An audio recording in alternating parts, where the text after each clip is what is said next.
What's up everyone, my name is Shimon Mitor and welcome to another video. In today's video, we are going to be discussing J.J. Watt signing with the Cardinals in free agency, what I like about it, what I don't like about it, and some questions that the Cardinals will still have to answer this free agency. So as you already may or may not know, J.J. Watt just recently signed a 2-year, $31 million contract with $23 million guaranteed with the Arizona Cardinals.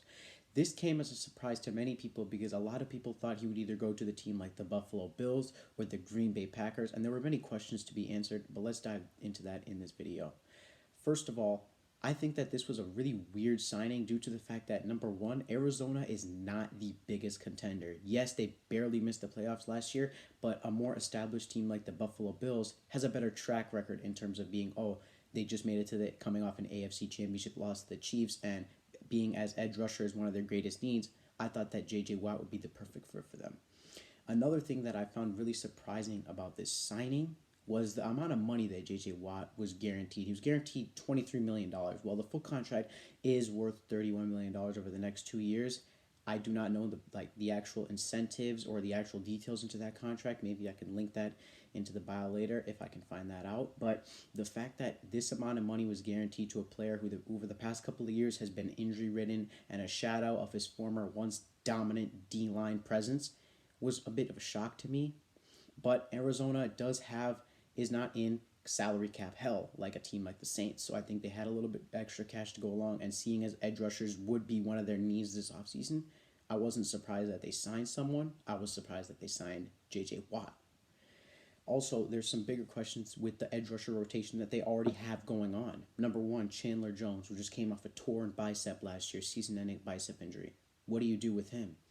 I thought maybe they were thinking, let's pair Chandler Jones up with J.J. Watt, considering both of these two are number 1 and 2 in sacks prior to sacks since 2012, with Jones at 97 and Watt at 95 and a half. The reason why that I think that Chandler Jones and J.J. Watt would be a pretty good tandem is not only do they bring that veteran presence, but they also have another young edge rusher on the team named Hassan Riddick, who's just coming off a breakout campaign year with 12 and a half sacks. So maybe you keep those two together and have Hassan learn the ropes behind those two, or as I just read in an article prior today, you ship Chandler Jones and let Hassan Riddick take over full time. I think that it depends on what the Cardinals will do in the draft. Maybe they draft Jalen Phillips out of Miami, or if Gregory Rousseau drops to them in the draft, maybe they select him. But as of now, they really need to address that whole edge rusher scenario and what's going to happen. Or maybe they bump in J.J. Watt into D tackle or something like that, because he has played across various points of the D-line throughout his career, so I wouldn't be surprised to see him bump in and have Hassan and Chandler Jones go out. But seeing as they do owe Chandler Jones a good amount of money this year, and they might want to look to free up cap space, maybe Chandler Jones gets shipped or something else. Another reason why I do think that he signed with the Arizona Cardinals is Vance Joseph, the current Cardinals defensive coordinator, coached J.J. Watt and the Texans, so he has a bit of familiarity with the personnel and the coaching style, and I think that's a big reason as to why he signed with the Cardinals. And also, his former teammate DeAndre Hopkins is a member of the Arizona Cardinals and is coming off an astounding year, so I think that also factored into his decisions. Plus, an added bonus, the Cardinals actually played the Texans this year. They played the Texans about 1 in 4 years, 1 in 3 years, so J.J. Watt might be coming for blood.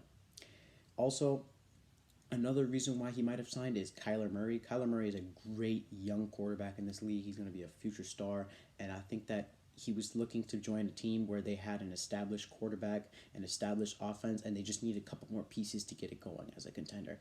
But if that were the case, I still think that the Buffalo Bills would have been the greater choice for him to sign.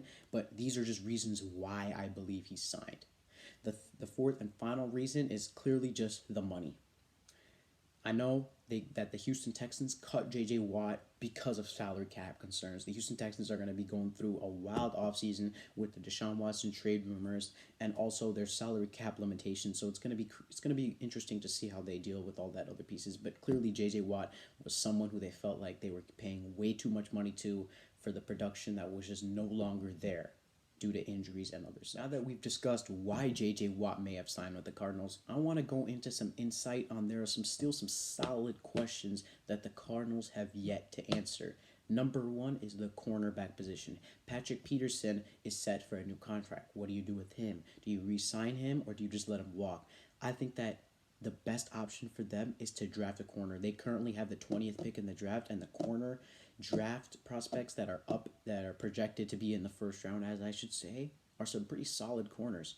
It's either you trade up into the top 15, top 12, excuse me, and get a corner such as Patrick Surtain from Alabama, or you get Caleb Farley for Virginia, although I have them getting selected in the top 10, so you might have to trade up even further to get those two, or you sit at your spot, or you wait for someone like J.C. Horn out of North Carolina or Tyson Campbell out of Georgia to fall for you. I think that all four of those guys are really great prospects, although Surtain and Farley to me are just much better prospects than the other two, but the other two are not terrible corner, and they would really help Arizona's pass defense immediately.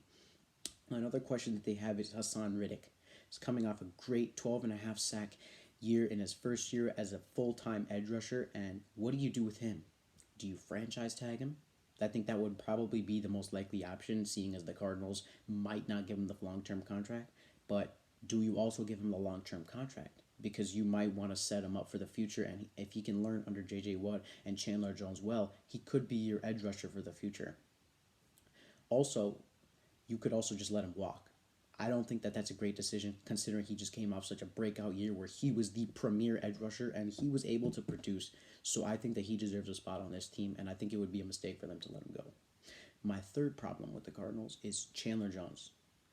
Not only is he coming off, prior to this season, a 19-sack season where he was only second to Shaq Barrett, who led the league with 19.5 sacks that year and took the sack title, but he's coming off a year with a torn bicep, a season-ending injury. What do you do with him?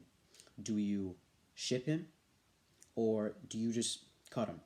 I do not think that the best option for them would be to cut him or to trade him. I think at this point they should just leave him, because it's as if he's not slowing down.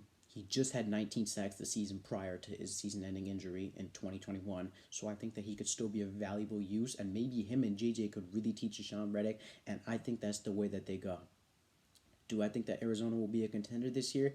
I don't quite see it. Maybe if they have a really good draft, maybe if they can really draft a really good corner, or they can get Kyler Murray some help on the offensive end, like maybe a running back like Travis Etienne out of Clemson or Najee Harris out of Alabama, or maybe the North Carolina prospect that's really starting to climb up draft boards. Maybe I give them making the playoffs. I don't see them getting anywhere into the second round. Maybe luckily the NFC. Alright everyone, that's the end of today's video. Like and subscribe for more, and comment below what you would like to see on my next video. Framboni Mitoro out.